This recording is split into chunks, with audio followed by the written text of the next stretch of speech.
मौत की सजा पाए एक कैदी ने इलाज के दौरान चुपके से एक पेन उठाई और दर्द में उसे अपने जख्म में छिपा लिया। कोठरी लौटने से पहले उसने एक चम्मच भी चुरा लिया। जैसे ही वो बाहर निकला, गार्ड ने खाने का डिब्बा देखकर शक किया। गार्ड्स ने तुरंत बंदूक तान दी। गार्ड ने उसकी तलाशी ली, लेकिन चम्मच नहीं मिला। मजबूरी में कैदी को कोठरी में जाने दिया गया। गार्ड को नहीं पता था कि ये छोटी गलती जेल के लिए तबाही लाएगी। असल में ये कैदी जियांग हुआई कोई आम इंसान नहीं था। कुछ दिन पहले जब वो घर लौटा तो माँ को जमीन पर मरते देखा। मरने से पहले माँ ने बताया कि कातिल उसकी पत्नी है। इससे पहले कि जियांग कुछ समझे, उसकी पत्नी पुलिस के साथ आ गई। उसे वहीं पकड़ लिया गया और माँ की हत्या के झूठे इल्जाम में मौत की सजा सुना दी गई।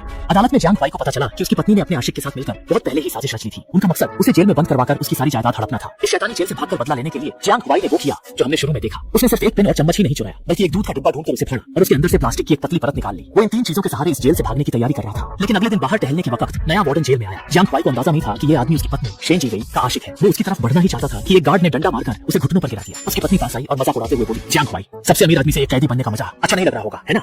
जियांग हुआई ने उनसे कहा कि वो बाहर अपनी गर्दन साफ करके उसका इंतजार करे, लेकिन उन्होंने जियांग हुआई की बहन को भी पकड़ लिया था। वार्डन ने जायदाद के कागजात निकालकर उसे दो रास्ते दिए, या तो आज अपनी बहन को मरने दो या दस्तखत करके सारी जायदाद मेरे नाम कर दो। बहन की जान बचाने के लिए उसे दस्तखत करने पड़े, लेकिन वो दोनों अपने वादे के पक्के नहीं थे। शेन जीवेई ने उसे कहा कि वो उसकी बहन को नहीं मारेंगे, पर एक अमीर जादे की नजर उस पर है। 3 दिन बाद वो जियांग हुआई की बहन को उस अमीर जादे को सौंपने वाले थे। ये सुनकर जियांग हुआई गुस्से से पागल हो गया। वो अमीर जादा कितना घटिया है सब जानते थे, पर अब वो गुस्से के सिवा कुछ नहीं कर सकता था। लेकिन जब उसे वापस कोठरी में ले जाया जा रहा था तो उसने वार्डन और शेन जीवेई को दफ्तर में एक बंदूक के साथ देखा और उन्होंने वो बंदूक तिजोरी में बंद कर दी। ये देखकर जियांग हुआई ने तुरंत 3 दिन के अंदर भागने और उनसे बदला लेने का एक प्लान बनाया। अगर एक दिन भी देर हुई तो उसकी बहन की जान खतरे में पड़ सकती है। ये सोचकर उसने तुरंत वो चम्मच निकाला, क्योंकि इस दीवार के पीछे जेल का गैराज था। वो पोस्टर के पीछे चम्मच से जोर-जोर से कूदने लगा। फिर वो खोदी हुई मिट्टी को बिस्तर के नीचे छिपा देता। अगले दिन बाहर टहलते वक्त वो अपनी पैंट से मिट्टी बाहर गिरा देता। इसी तरह बार-बार करने के बाद उसने दीवार में एक सुराख कर दिया, लेकिन सुराख करने के बाद वो रुक गया। उसने दरवाजे के लॉक पर लगी प्रोटेक्टिव फिल्म निकाली। दरअसल दूध के डिब्बे की प्लास्टिक फिल्म को उसने पहले ही पासवर्ड वाले लॉक पर चिपका दिया था। उस पर लगे निशानों को देखकर उसने 2 घंटे की मशक्कत के बाद आखिरकार पासवर्ड पता लगा ही लिया। गार्ड्स के बदलने का इंतजार करके उसने दरवाजा खोला और चुपके से वार्डन के दफ्तर में घुस गया। उसने अपने जख्म से वो पिन निकाली और बहुत जल्द उसने वार्डन की तिजोरी खोल दी और अंदर से बंदूक निकाल ली। हथियार मिलने के बाद वो वापस अपनी कोठरी में लौट आया, पर तभी वार्डन शेन जीवेई के साथ वहां आ गया और साथ में एक हट्टे-कट्टे कैदी को भी लाया था। थोड़ी देर में जियांग हुआई को मारने के बाद उसकी लाश इस बैग में डाल देना, समझ गए?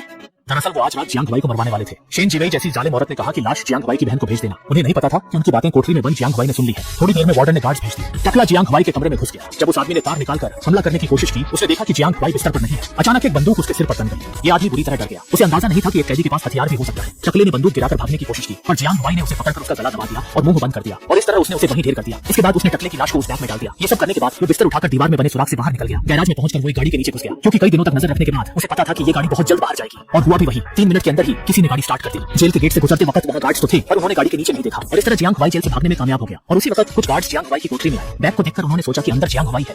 लगता है चेन लॉन्ग ने इतनी जल्दी उसे मार भी दिया। इस आदमी ने अपने मातहत को लाश का बैग होटल ले जाने का हुक्म दिया, क्योंकि वार्डन आज रात वहां एक अमीर जादे की सगाई की पार्टी में गया था। उस वक्त होटल में जियांग हुआई की बहन को जबरदस्ती तैयार किया गया था। शेन जीवेई और उस आदमी ने उसे अमीर जादे को सौंप दिया। बहन जानती थी कि वो आज रात जिंदा नहीं बचेगी, क्योंकि उसे पता था कि अमीर जादा कितना घटिया है। आज तक कोई औरत उसके साथ एक रात से ज्यादा जिंदा नहीं बची।